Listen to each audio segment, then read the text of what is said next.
on the topic of dissent. People who are whistleblowers or dissenters, they're taking huge risks, but history may evaluate them differently. And in the book, you point out Martin Luther King Jr. I didn't know this, but I think his positive public rating was about a third of the American population.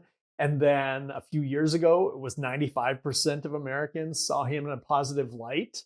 And so, maybe you could talk about the dissenters of today and the hurdles that they have to overcome, and then how history may view them in the future.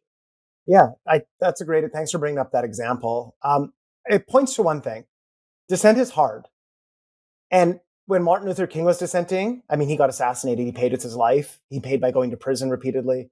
And civil rights protesters were beat up. Dogs were sicked on them. It was one of the darkest moments of history. And in some sense, also one of the brightest, right? Because they were right. They saw an injustice. They put their lives on the line, and people eventually came around to it. Now, 95% of people, have positive attitudes of Martin Luther King. History's a little bit like that. Sometimes it's easy to look back in retrospect and see where things were wrong. In the moment, it's harder for people to know when they're wrong. And that's why you need to create a healthy environment for dissent, because you don't know where you're going wrong. And if you have a culture where people can't say so, you can go down some really terrible paths. So, and again, it's not just in America. Think of the words we have for dissenter. Dissenter is a nice way of saying it. But the terms we throw around are devil's advocate.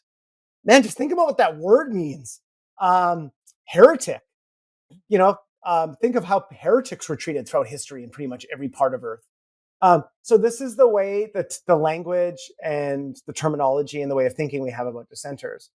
But dissenters are really important for innovation. If you run a creative company, you need dissent, because you will stagnate and get really boring very fast. And so any creative field needs it. And I would argue almost any field needs healthy dissent. But it's hard to do, right? Because you don't want to get called a devil's advocate or a heretic. You don't want to get socially ostracized. We just talked about how our species hates that.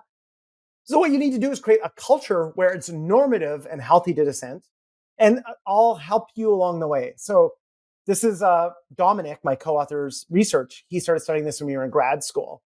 And it's funny, I'll tell you the story. We shared an office in the basement, and he showed up one day halfway through grad school, and he had a poster of Tiananmen Square, that iconic image of that one student protester standing up against a column of tanks.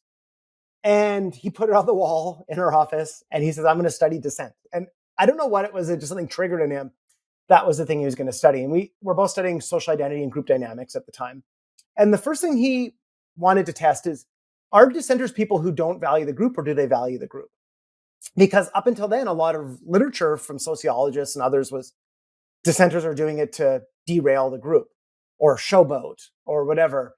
And that's often how we think of dissenters, even at work, that they're trying to shoot down my ideas, or they're just being a jerk or whatever. But what his research found is oftentimes the people who dissent are the people who I care most about the group. They're the most deeply identified with the group. Because guess what? It's so hard to dissent socially and psychologically that the only people who are willing to do it are the people who care. And they want to say something before the group destroys itself or goes down a terrible road. And so they're willing to speak up because they care about the group. And they're speaking up before they leave. Because guess what? If the group doesn't change, a lot of times they will leave. But they're often doing it in good faith at first. It's just like a lot of whistleblowers are doing it in good faith. They see something wrong and they care. And it's only after they've been blocked or shut down or ostracized that they eventually have to do an outsider whistleblowing thing. But a lot of time they care a lot about the group, like their job, and want it to go well. So they're willing to take the risk to speak up. And here's the thing about them. They are gold.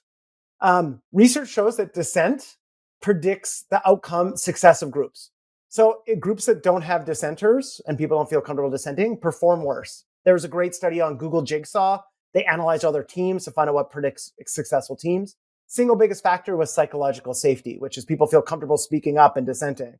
That was more important than any personality trait or whether you go for beers after work or whatever. That's the culture you need. And then the next element of it is, as long as there's a dissenter in a group, the group reaches better outcomes, even if the dissenter is wrong. I always have to say this one twice. Groups make better decisions as long as there's a dissenter, even if the dissenter is wrong. Why? Because it frees up other people to dissent and creates a healthy conversation around whatever the topic is. And even if they weren't right about whatever the criticism is, someone else might have a better criticism or a better idea and they're biting their tongue. That first speaker makes it safe for them to speak.